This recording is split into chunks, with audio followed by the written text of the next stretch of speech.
So, good day.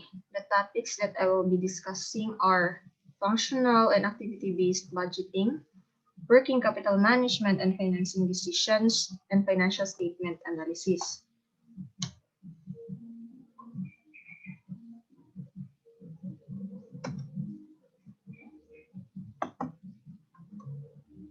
First topic, functional and activity-based budgeting. So, functional-based and activity-based management systems are accounting methods used to allocate the expenses of producing products, goods, and services. So the similarities of functional costing and activity-based costing is that they both have two dimensions. The vertical dimension, which analyzes costs associated with customers and products, and horizontal dimension, which analyzes operational efficiency and control of cost. So their differences is that functional costing focuses on the functions of a company and groups allocation systems by department, such as sales, administration, and marketing. So functional costing is more traditional. It is also called absorption costing, full costing, or traditional costing. While activity-based costing focuses on the process and activities of the business, such as purchasing and receiving. So this is a newer method of allocating expenses. So it is used by companies that have shorter life cycles and increased quality control requirements. So based on the cost view, functional costing involves allocating expenses first to the functional departments of the company, then to the products or services produced by each department. Activity-based costing, the cost view involves allocating costs to activities first, then to products. So, based on operational efficiency, under functional costing, cost control is assigned to departments, and the managers of each department are responsible for controlling the expenses of the department to meet budget and production requirements. While in activity-based costing, it is much more difficult to assign operational uh, efficiency responsibilities to one person due to the expansive cost view process. So it's an overhead allocation issue. The issue of activity-based costing lies on how factory overhead and other indirect expenses are allocated among two or more products. So traditionally, factory overhead is allocated based on direct labor cost or direct labor hours. So this is because under an intensive labor-oriented production environment, direct labor costs comprise a significant portion of total manufacturing cost. So, because of the introduction of technology, production process changed. So, it was also observed that factory overhead costs are incurred or not incurred based on activity drivers. So, activity cost driver causes cost to change or not to change. So, examples, number of batches, setups, material moves, production orders, number of produces, design changes, design hours, etc. So factory overhead is an indirect cost not directly identified with a product or process and should be therefore allocated among products. So we have an example. Our first example is uh, Team Layla company produces two products with the following related production data. So we have to determine the total unit cost under traditional costing and activity-based costing models. So under the traditional costing, the factory overhead is allocated based on direct labor hours. Under a method, the factory overhead's cost driver is the setup time. So here. So we have to compute first the overhead rate. So under traditional costing, so we have total factory overhead of 8 million divided by total direct labor hours for the two products, which is 20,000 direct labor hours. So we have 400 overhead rate per direct labor hours. So under ABC, we have 8 million divided by total setup time of 1,000 hours. So we have 8,000 per overhead rate per setup hours. Then we have to compute the total unit cost. So here, so the prime cost, we have prime cost of 120, 120 and 200 for product 1 and product 2. So factory overhead per unit under traditional costing for product 1 is for product 1 requires 6,000 direct labor hours. You have to multiply it by 400 overhead rate per direct labor hours divided by 20,000 units. So we will get 120 for product 1 under traditional costing. For product 2, we have 14,000 direct labor hours times 400 divided by 80,000 units. So we have 70 factory overhead per unit for product 2 under traditional costing. So under ABC for product 1, we have 900 setup hours divided by 8,000 times 8,000 divided by 20,000. So we have 360. For product 2 under ABC, so we have 100 setup hours times 8,000 divided by 80,000 units. So we will get 10,000, 10 for product 2. So the total cost under the total unit cost under for product 1 under traditional costing is 240. For ABC, 480. Under for product 2 under traditional costing, we have 270. Under ABC, we have 210. So we can conclude that under the activity-based method, the unit cost of low volume products is higher, while the unit cost of high volume product tends to be smaller. So this is the effect of peanut butter costing. So in this costing system, when the indirect costs are spread over a greater number of units produced, the unit cost becomes lower. While if the production is lower, the unit cost gets higher. So we have another example, much more comprehensive than the first. So here, the problem is generally a corporation that employs full cost system or traditional costing. So it has been applying its manufacturing overhead on the basis of machine hours. The corporation plans using 50,000 direct labor hours and 30,000 machine hours in the coming years.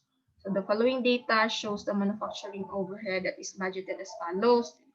The cost, sales, and production data for one of the organization products for the coming years are as follow. So we have to determine the unit cost for the product using traditional costing or functional costing and activity-based costing models. So for under traditional costing, so we will use machine hours as in dividing our factory overhead. So overhead rate per machine hour is 1,800,000 manufacturing cost divided by 30,000 machine hours. So we have 60. So overhead per unit is 60 times 80 machine hours. So machine hours required is 80. So we will use 80 divided it by 5,000 units. So we have 0.96 overhead rate per unit. Add the prime cost of 5.15. So we have total unit cost of 6.11 under traditional costing. So traditional costing is gonna very simple. So while ABC costing, so we have to get the manufacturing overhead based on the uh, activity driver. That is the material handling, setup cost, machining cost, and quality control. So first, under material handling, we have budgeted cost of 720,000, and it requires 6 million parts. So we will get 0.12 per part times 5 parts because the product requires 5 parts. So we will get 0.60 per unit material handling under material handling. Under setup cost, we have 315 budgeted cost divided by number of setups, which is 70. So we will get 420 per setup, and it requires 2 setups per batch. So 420 times 2 divided by 5,000 units. So we will get 0.168 per unit setup cost.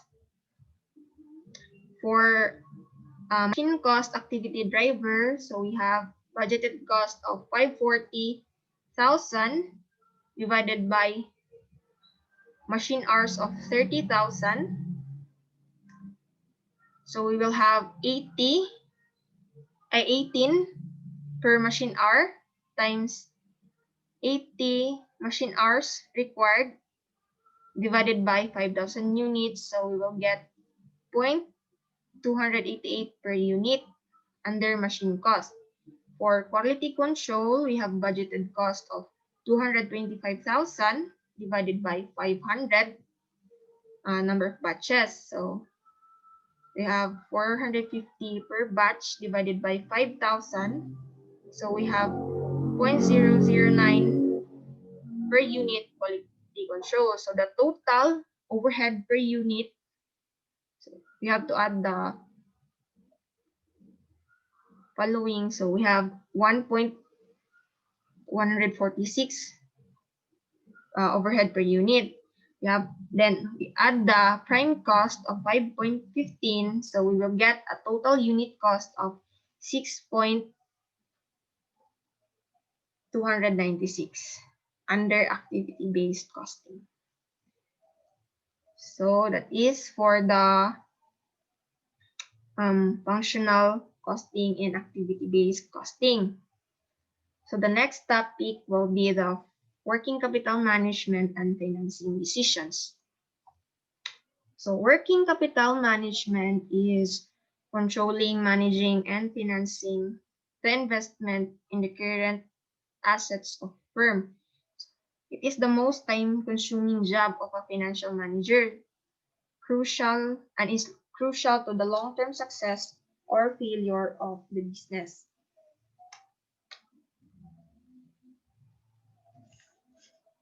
So the nature of asset growth. So it is ideal that a firm sells all what it produces or purchases from its suppliers and matches its cash with its cash payments. However, there are always differences between production and sales and differences between cash inflows and cash outflows. In addition, sales growth often requires permanent current assets. Often, a firm's internal funds are not sufficient in financing the build-up in inventory and accounts receivable. it may require additional external financing. Controlling assets. Two possible production alternatives in relation to sales. So, level of production, which smoothens production schedules and uses labor and equipment efficiently at a lower cost but leads to fluctuation in current assets.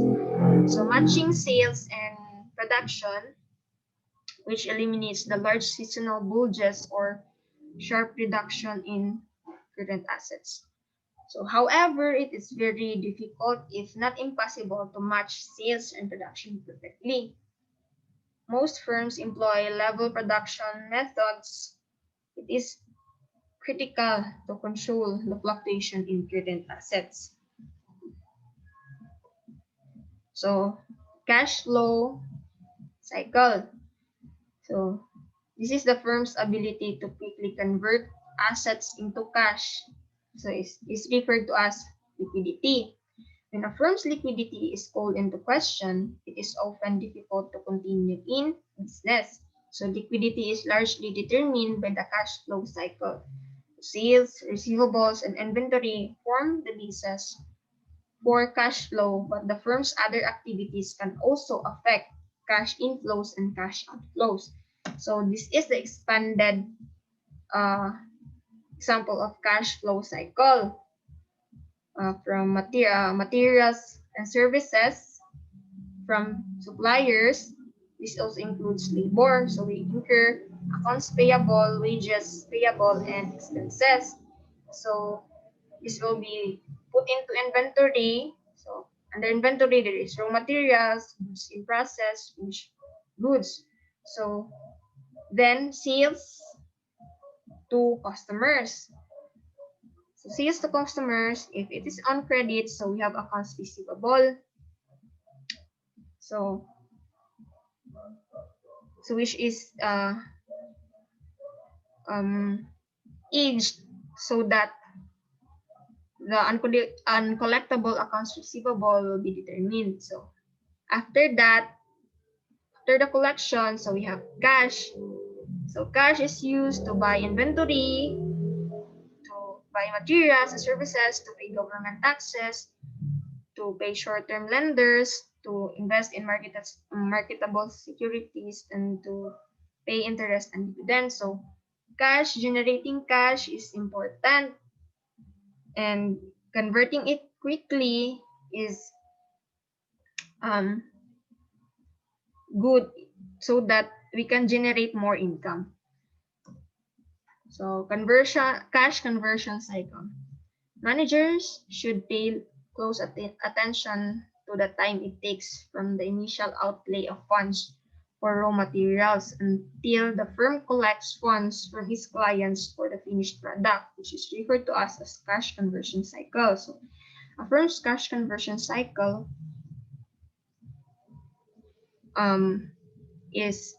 includes inventory holding period plus average collection period minus accounts payable period. So we will discuss, we have an example of this for the next slides. If the conversion cycle is positive, then there is cash gap that will require the firm to obtain financing. Financing alternatives. So hedge approach, matching the maturities of assets and liabilities. So this is the most desirable but almost impossible. Conservative approach, using a long-term capital to finance capital assets, permanent current assets, and part of temporary current assets. So this is low risk but less profitable. Risky approach, using short-term funds to finance temporary current assets and part of permanent current assets. So this is more profitable but risky. The financing decision. A financial manager should balance short-term versus long-term financing by considering the composition of the firm's assets, the firm's willingness to accept risk, the risk and potential payoffs from each financing and alternative, the term structure of interest rates, and the volatility of interest rates. Short-term versus long-term financing. Short-term financing is less expensive but riskier. So usually have lower interest rates. Short-term rates are volatile. Risk of default if sales slow down. So there is a risk that the banks may not extend or renew loans. While long-term financing is more expensive but less risky. So usually higher interest rates. So you may pay interest on funds you don't always need. You have a capital at all times. So firm must decide the appropriate mix of short-term and long-term financing and optimal policy. The combination of financing patterns, short-term versus long-term, and asset liquidity produces four possible working capital alternatives. The aggressive firm, First, the aggressive firm borrows short-term and maintains relatively low levels of liquidity. Second, the more moderate firm compensates for short-term financing with highly liquid assets. Third, the more moderate firm balances low liquidity with long-term financing. Four, the more conservative firm utilizes long-term financing and maintains high degree of liquidity. So each alternative represents a trade-off between risk and return. An appropriate strategy is selected based on the company's tolerance for risk. So the last topic will be the financial statement analysis. So the major sources of financial information is the statement of cash flows, statement of financial position, statement of profit or loss. So these financial statements reflect financing activities, investing activities, operating activities. So in performing financial statement analysis, one should clearly unfold the financial health and effectiveness of resource utilization and operating dynamism of an organization. So there are four traditional techniques of interpreting financial statements: the horizontal or comparative analysis, trend analysis, vertical or common size analysis, and financial mix ratio.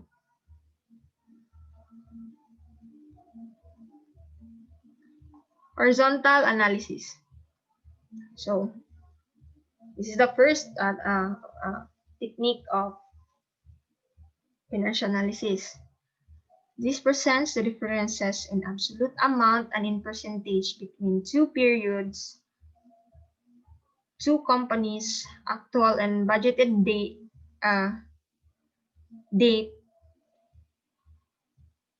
and other basis of analysis.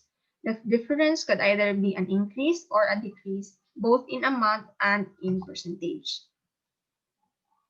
So a percentage change is computed by dividing the change in amount over the base. So the change in amount is the current year's amount minus the last year's amount.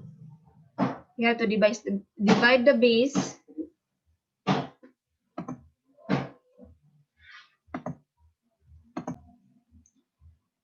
So a base may be the last year's data, budgeted data, or average data, or competitors' data. So when an enterprise's data are compared with the data of another enterprise, such process is called a cross-sectional analysis. So the percentage of change is not computed if the denominator is 0 or negative.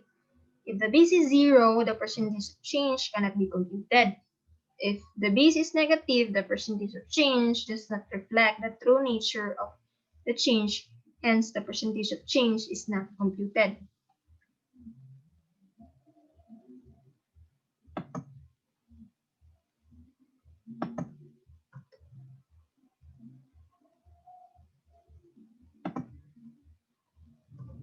So we have an example. this is the Corporation Statement of Financial Position Comparative Analysis, December 31, 2014 and 2015. So, the percentage of change of other assets and discount on bonds payable is not determined because under other assets there is a zero base, so percentage of change cannot be determined. Under discount of bonds payable, we have negative base. So we have to analyze and interpret the data as following. So under cash and cash equivalents, there is an increase. So in change. So this is favorable. This is unfavorable because an excess cash. So an excess cash means idle reserves and would not generate a business return. So for trade and other receivables, so we have an increase. So this is also unfavorable. So an increase in accounts receivable would mean more investments extended to the customers through a credit line. So there is a lost opportunity from the additional money tied up on the hands of the customers. And there is a higher cost of credit and collection and increase in the occurrence of uncollectible accounts. So for inventories, we have a decrease of 200. So this change is favorable. So because a decrease in inventories indicates an amount released from inventory investment, which could now be used to generate earnings. So a reduction in inventory balance would also mean a lesser cost of carrying inventories. So for trade and other payables, we have an increase. So this change is favorable. So because this means that more resources entrusted by suppliers to the business and lesser cash inflows to sustain the working capital requirements.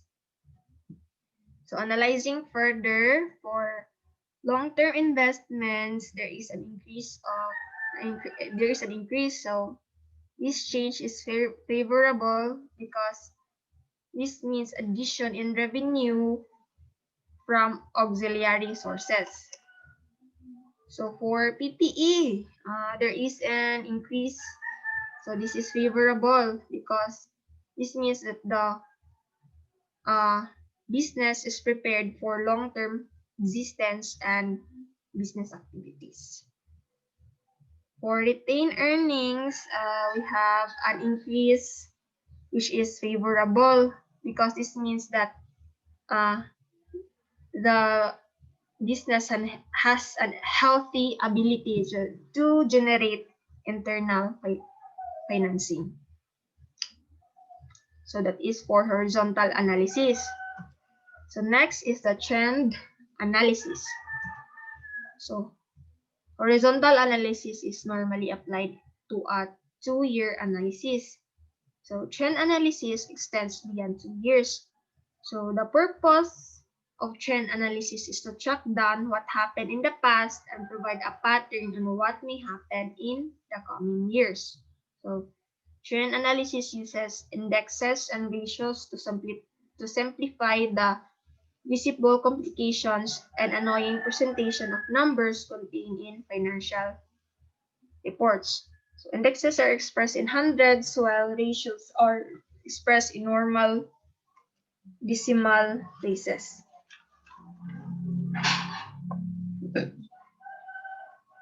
So we have an example. So this is the following data of a company. So we have the net sales. So these net sales are converted into indexes and ratio. So we could say that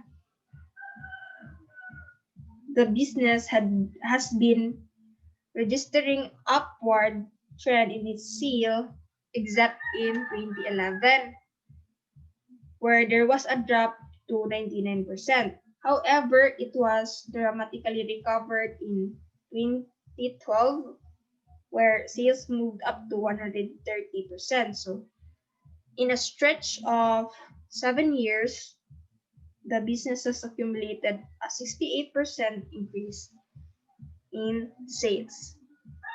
So that is for trend analysis. So next is the vertical analysis. So the vertical or common size analysis gets the proportional component of each of the variables in the financial statement in relation to a chosen base, example 100%. So similar with horizontal analysis, the financial statements are treated individually and each is analyzed independent of the others. So the base in the income statement is the net sales. The base in the balance sheet is the total assets. By expressing the financial data in a percentage using a particular base, the size of a different companies is brought to a common expression. So we have an example. So let us assume that the following statement of profit or loss data of two companies, Charm Corporation and Main Corporation. So assessing the corporation in terms of size. So Charm Corporation is the favorite compared to Main Corporation. But size alone does not reflect the merits of managerial performance. So to compare the two corporations, they should be put into equal standing by expressing their financial figures into percentage and defining a common account as a base. So in the income statement, the base is the net sales. So we will use the net sales as our base. So this will be the 100%. So this is the common size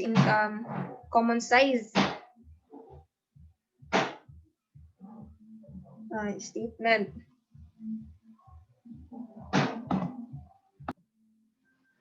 So we converted the statement of comprehensive income into common size. So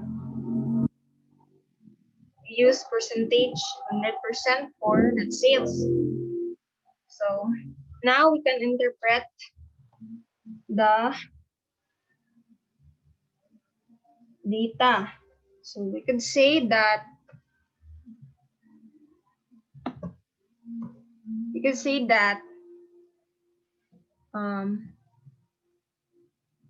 under return on sales, Main performs better compared to Charm. So that is having 26%, while Charm having 8.1% of the net sales. So Main is more efficient in controlling its cost of production compared to Charm. So incurring only 33.3% of net sales, while Charm has 80% share of cost of goods sold, which is very high. So Charm must put much effort to reduce the cost of production in order to increase its return on sales. So, however, Charm manages operating expenses well compared to Main. So that is Charm incurring only 5% operating expenses. So Main should look on into many ways on how it could reduce its operating expenses and still improve its return on sales. So, and also Charm manages its sales returns while having only 1.8% compared to Mean, which has 13.33%. So this means that Mean should improve its quality. So leverage Charm is more advantageous than Mean, having only 1.5% of the net sales. So which means that um, Charm has lower financial risk and higher rate of return. So that is for the vertical analysis. So for the last technique of financial statement analysis, the financial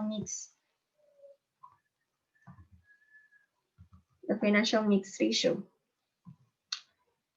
So in the horizontal, trend, and vertical analysis, each of financial statements is considered standalone report. The essence of financial mix ratio analysis is that the financial statements are fundamentally related. The information contained in one statement could be related to the information found in another.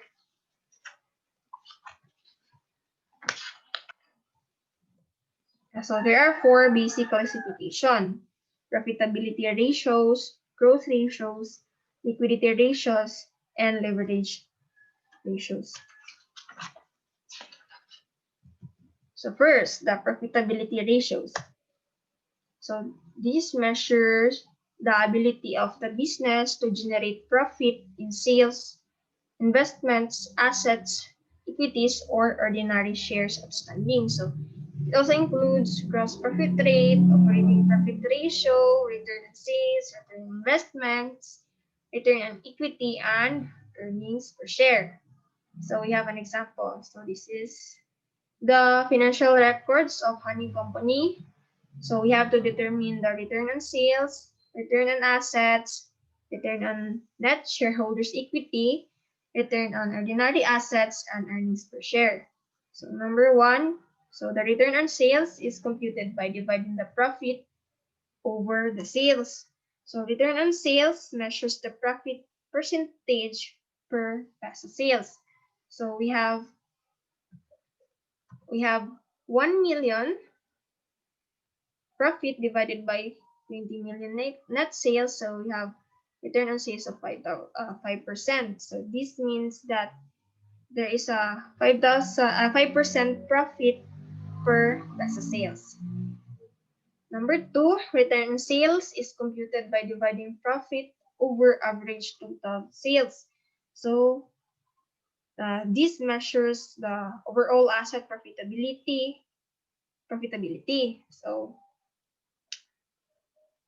we have 1 million profit over 12 million average total assets. So we have 8.33% return on assets. So this means that there is a profit of 8.33% for the total assets. Number three, return on net shareholders equity computed by dividing profit over average net shareholders equity. So this measures percentage of income derived for every peso of owner's equity. So we have 1 million divided by 8 million total shareholders equity. So we have 12.5%. So this means that there is 12.5% profit for every peso of owner's equity. Number four, return on ordinary equity. So we have to get the earnings available to common shareholders. So this by deducting the preference dividends to profit. Then you have to divide it by the average ordinary shareholders equity. So we have 4 million preference shares times 10%. So we have we will get 400,000 of preference dividends. So 1 million minus 400, 600 divided by average ordinary shareholders equity of 6 million. So we have 10% return on ordinary equity. Number 5, earnings per share. So this is computed by getting the earnings available to common equity, common shareholders divided it by average ordinary shares outstanding. So we will get 3 pesos earnings per share. So that is for the profitability ratios. For growth ratios, this is the growth ratios are indicative of organization's potential and attractiveness as an investment option. So includes price earnings ratio, dividend yield, dividend payout ratio, book value per share, and market to book value ratio. So example,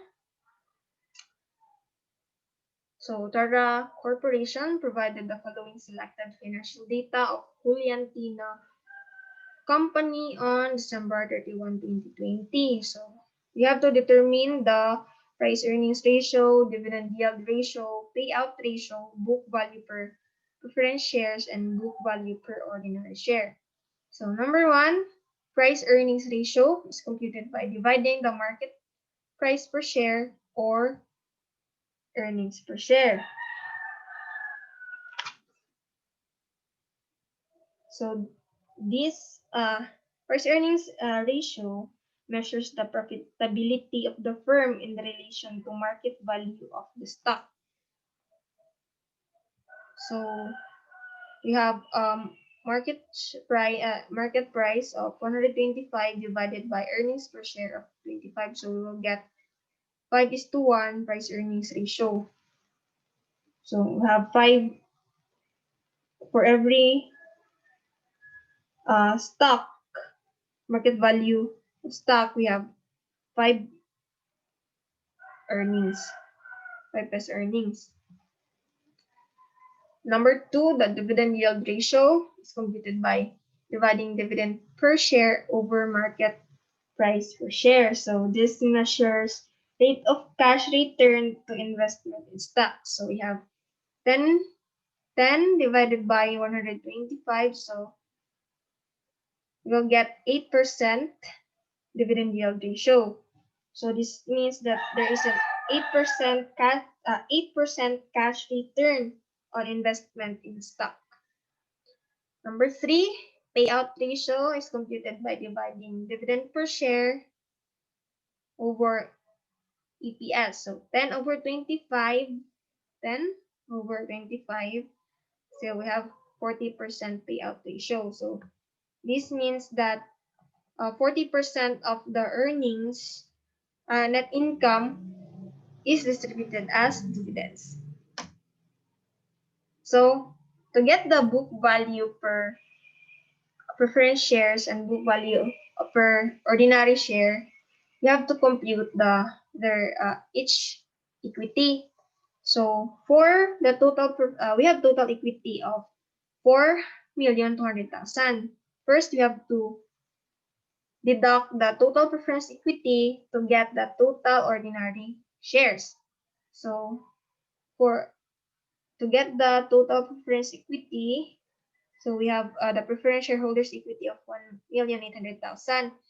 Add the dividends in arrears of 288,000. So we have a total preference equity of 2,088,000. So you have to deduct it to the total shareholders equity to get the total ordinary shares of and the ordinary shares equity of 2,112,000. So after that, we can compute the book value per preference shares and book value per ordinary shares. So number 4, book value per preference shares. We have preference shareholder computed by dividing preference shareholders equity over preference shares outstanding. So we have 2,088,000 divided by 200.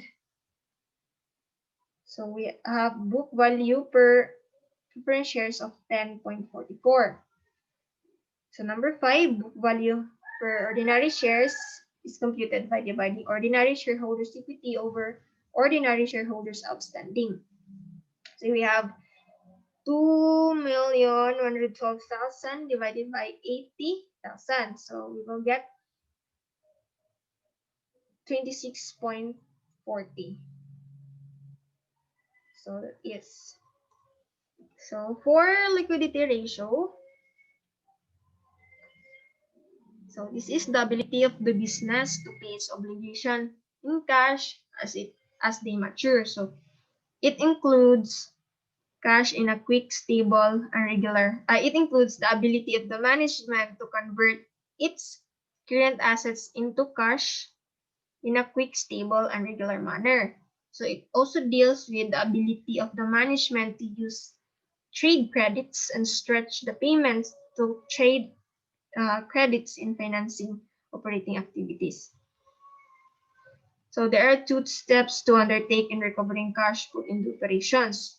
First is the inventory conversion cycle.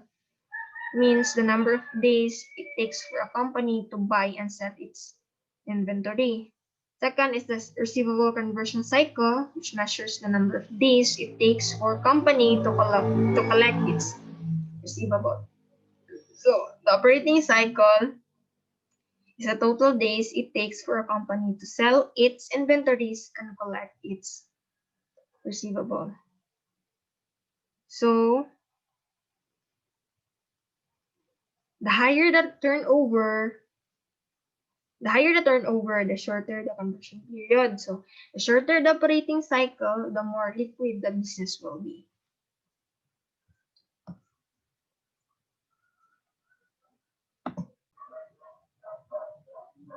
So we have an example of liquidity ratios.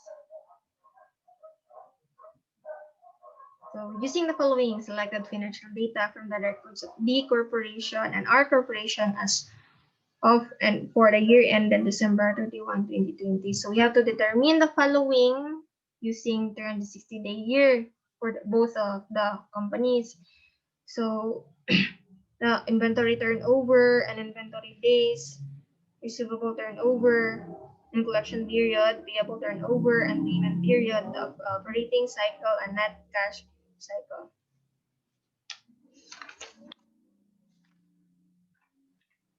So number 1, so the inventory turnover is computed by dividing the cost of goods sold over the average inventory. So the inventory days is computed by dividing 360 days to the inventory turnover. So for D, we have 20 million divided by 20 million cost of goods sold divided by 2 million average inventory. So we have 10 times inventory turnover for D. For R, we have 45 million divided by 2 million. So we have 22.5 times inventory turnover. So this means that R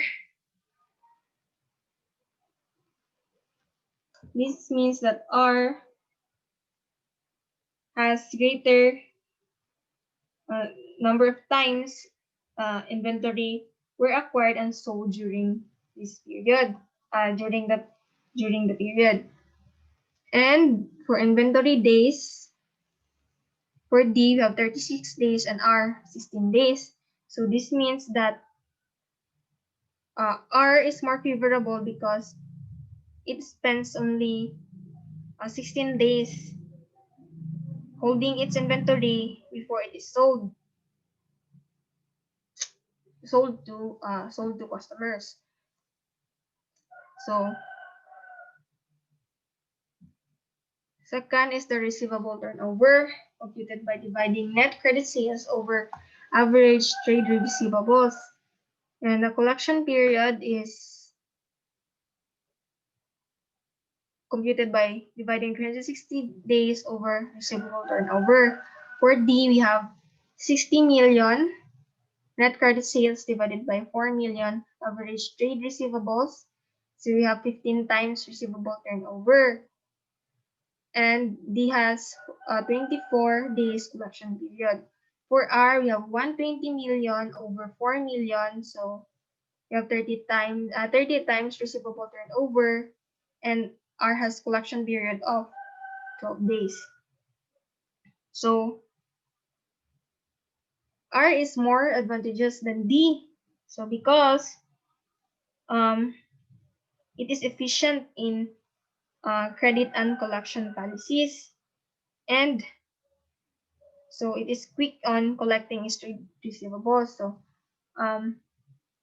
it generates cash faster, which can be used to use in investing or financing operating activities to generate more income.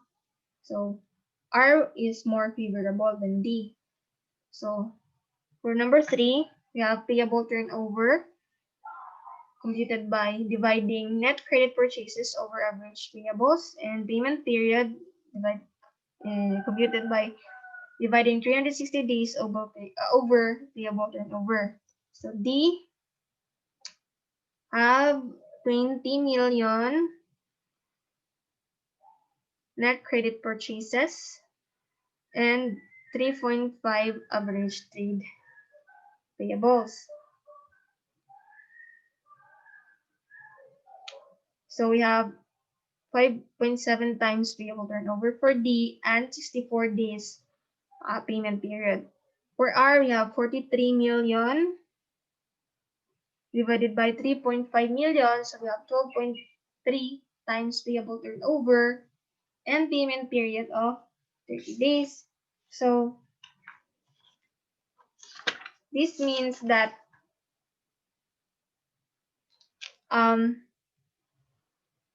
still R is more favorable because for it spent only short time, favorable for suppliers because it pays earlier and it uses more of its credit, um, more of it compared to R uses its credit from suppliers more times compared to D. So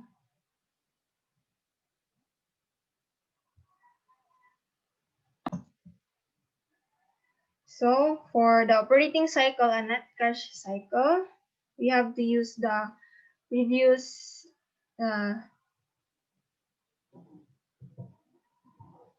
answers that we solved for the inventory days, collection period, and a payment period. So here we can say that R has only 28 days operating cycle compared to compared to D having 60 days. So we can conclude that R is more efficient in managing its operating cycle because it has shorter operating cycle days. This explains why R was able to pay its creditors in 30 days and avail of the 3% discount offered by its merchandise suppliers. So R's operating cycle is shorter because its inventory turnover ratio and receivable turnover ratios are higher. The higher the turnover ratios for inventory and receivables, the better it would be for the business. So for the net cash cycle, so this is negative. So this means that the negative net cash cycle indicate the number of days cash is available before payments to creditors before payment to creditors are made. So negative cash cycle is favorable compared to positive. So if the net cash cycle is positive, this means that DNR have to obtain more financing. So we can conclude all in all that R is more advantageous than D in its operating cycle,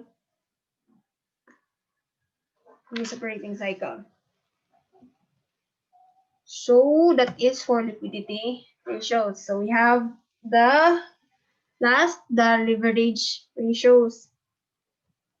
So leverage, financial leverage refers to the use of debt to increase the shareholders' equity. So using debt to finance business activities would mean greater exposure to financial risk. The more leverage the business, the higher the financial risk. So example, so we have the following data of Team Layla Company and Jinlisa Corporation, in which they have total equity of 200 million, but they raised their money needed to finance investment differently. So we have to get the following for both companies: the debt ratio, debt to equity ratio, equity multiplier, and times interest earned. So first is the debt ratio computed by dividing the total debt over the total equity. So Layla having 40 million debt divided by 200 million total equities. So we have it is 0.20 debt ratio. For Jinlisa, we have 160 million divided by 200 million. So we have 0.80 debt ratio.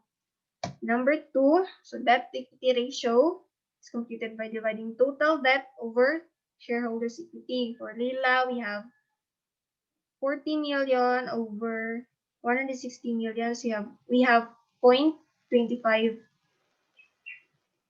For Jinlisa, we have total debt of 160 and shareholders' equity of 40 million. So we have 4 debt to equity ratio.